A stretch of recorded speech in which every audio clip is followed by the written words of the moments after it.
Cet homme a ouvert une voiture de luxe, de façon inattendue. Un sans-abri sort de la voiture. Le sans-abri tenait une canne et un bol cassé. L'homme tend alors au vieil homme un sac d'ordures. Puis il a lentement fermé la porte de la voiture. Il s'est avéré que l'homme était le garde du corps du vieil homme. Le garde du corps se tenait droit derrière le vieil homme. Il a toujours protégé le vieil homme et l'a toujours suivi. Le vieil homme était courbé et luttait pour avancer. Le garde du corps surveille les moindres gestes du vieil homme. Il s'approche alors du vieil homme et lui demande s'il a besoin d'aide. Le vieil homme dit au garde du corps: ne le suivez pas à partir de maintenant. Le garde du corps lui a alors dit de partir. Peu de temps après, le vieil homme est arrivé au parc. Voûté, il s'est empressé de demander de l'argent à deux passants. Cependant, les passants l'ont refusé d'emblée. Les deux femmes se sont moquées du vieil homme en s'éloignant. Ils ne savaient pas que le vieil homme était le PDG d'une entreprise publique, déguisé en mendiant cette fois. Mais ils ne savaient pas qu'il y avait autre chose qui se passait. Puis le vieil homme a regardé autour de lui. Il a regardé autour de lui. Il a lentement posé le sac poubelle sur le sol. Puis a sorti son harmonica et en a immédiatement joué. C'était le seul moyen d'attirer plus de monde. Le vieil homme jouait vigoureusement de son harmonica. Bientôt, le beau son a attiré l'attention de la petite fille. Elle a alors donné au vieil homme son seul argent de poche. Le vieil homme l'a remercié. Il a ensuite salué la petite fille. Le vieil homme a ensuite continué sa performance. Cependant,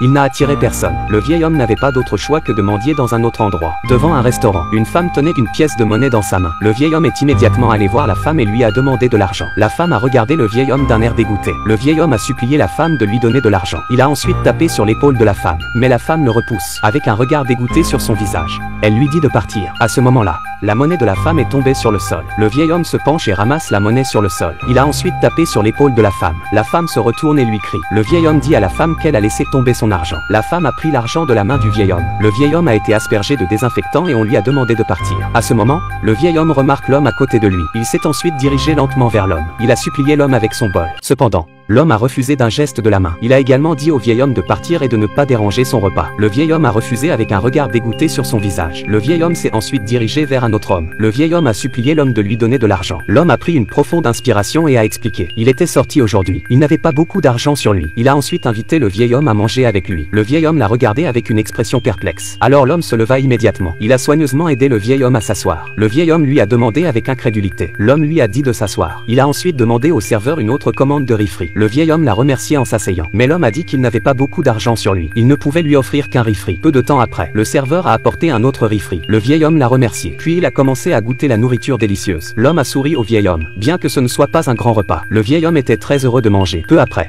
l'homme a aidé le vieil homme à sortir du restaurant. Comme un petit-fils qui aide son grand-père, l'homme a utilisé le seul argent qu'il lui restait. Il a aussi emballé un riz frit pour le vieil homme. Il l'a ensuite remis au vieil homme avec chaleur. Le vieil homme l'a remercié. L'homme a également rappelé au vieil homme de prendre soin de lui. Ce que le vieil homme a fait ensuite allait changer la vie de l'homme pour toujours. Le vieil homme lui tend alors une pile de billets de banque provenant d'un sac en plastique. L'homme a demandé avec incrédulité ce qui se passait. À ce moment-là, le vieil homme a enlevé son chapeau. Il a dit à l'homme d'une manière très sérieuse. Il était le président d'une entreprise publique. Il était aussi très riche. Cependant, il y avait des circonstances imprévisibles. Tout récemment, on lui a diagnostiqué un cancer. Il n'avait jamais vu d'enfant dans sa vie. Le but de sa mort était de trouver un héritier. L'homme ne pouvait pas le croire. Il a demandé au vieil homme pourquoi il s'intéressait à lui. Mais le vieil homme lui a dit: parce que vous avez un bon cœur. Vous êtes un homme digne de confiance. Le visage de l'homme s'est illuminé d'un grand sourire. Il n'a jamais pensé qu'il serait favorisé par les dieux de la chance. Mais le vieil homme a dit que les personnes gentilles ne sont pas mauvaises.